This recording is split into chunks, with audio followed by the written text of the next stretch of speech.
అందరికీ నమస్కారం. కథ చెబుతాను వినండి. కథ పేరు చెడు చేస్తే. సేకరణ కథనం శ్రీమతి సంఘా శోభారాణి.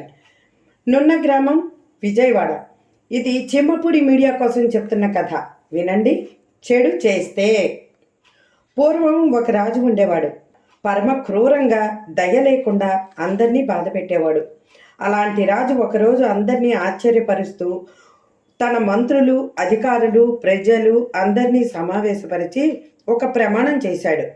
నేను ఈ రోజు నుంచి ఎవ్వరినీ బాధ పెట్టను, అందరితో మంచిగా ఉంటాను, దయగా ప్రవర్తిస్తాను అని మాట ఇచ్చినట్టుగానే మాటకు కట్టుబడి అతను మంచిగానే ఉన్నాడు. కొంతకాలానికి అందరూ అతన్ని దయగల మహారాజు అనుకుంటున్నారు. మంత్రుల్లో ఒకరు ఈ మార్పు ఎలా సాధ్యం, తెలుసుకోకపోతే ఎలా అని చాలా కుతూహలంగా రాజుగారి దగ్గరికి వెళ్ళి, మీలో ఎందుకు ఉన్నట్టుండి అంత మార్పు వచ్చింది, కారణం చెప్తారా అని అడిగాడు. రాజు దానికి సమాధానం ఇలా చెప్తున్నాడు. నేను ఒకరోజు గుర్రం మీద అడవిలో తిరుగుతుంటే ఒక వేట కుక్క నక్కని వెంటాడుతోంది. నక్క కష్టపడి తన గుహలోకి వెళ్లేలోపే వేట కుక్క నక్క కాలు కరిచింది. నక్క కుంటిదైపోయింది. ఆ రోజు కాసేపటికి పక్కనే ఉన్న ఊరికి వెళ్ళాను. అక్కడ అదే వేట కుక్క ఉంది. ఒక మనిషి ఒక పెద్ద రాయి తీసుకుని వేట కుక్క మీదకి విసిరాడు. ఆ రాయి కుక్క కాలుకి తగిలి వేట కుక్క కాలు విరిగింది. అతను కొంచెం దూరం వెళ్ళాడో లేదో ఒక గుర్రం అతన్ని బలంగా తన్నింది.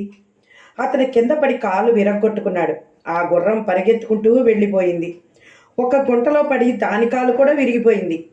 వరుసగా జరిగిన ఈ సంఘటనలకు నాలో ఒక ఆలోచన తోచింది. నక్క కాలు కుక్క కరిస్తే కుక్క కాలు మనిషి రాయి వల్ల విరిగింది. మనిషి కాలు గుర్రం పడేసినందువల్ల విరిగితే గుర్రం ఒక గుంటలో పడి కాలు పోగొట్టుకుంది. ఒకరికి చెడు చేస్తే అదే చెడు వేరే ఏ కారణంతో అయినా సరే మనకి జరుగుతుంది అని బాగా తెలిసొచ్చింది.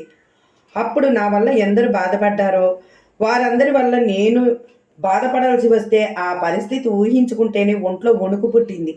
ఆ క్షణంలోనే నిజాయితీగా నిర్ణయం తీసుకున్నాను.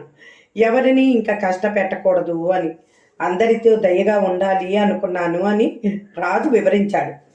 ఇదంతా విన్న మంత్రి, ఈ రాజుకి చాదస్తం ఎక్కువైనట్టుంది, రాజుని ఈ పరిస్థితుల సింహాసనం నుంచి తప్పించి కిరీటం నేను దక్కించుకోవచ్చు అని పన్నాగం పన్నుతూ ఆలోచనలో పడి ముందుకు ఉన్నటువంటి మెట్లు చూసుకోలేకపోయాడు. మెట్ల మీద జారిపడి మంత్రి మెడ విరిగి లేవలేని స్థితికి చేరుకున్నాడు.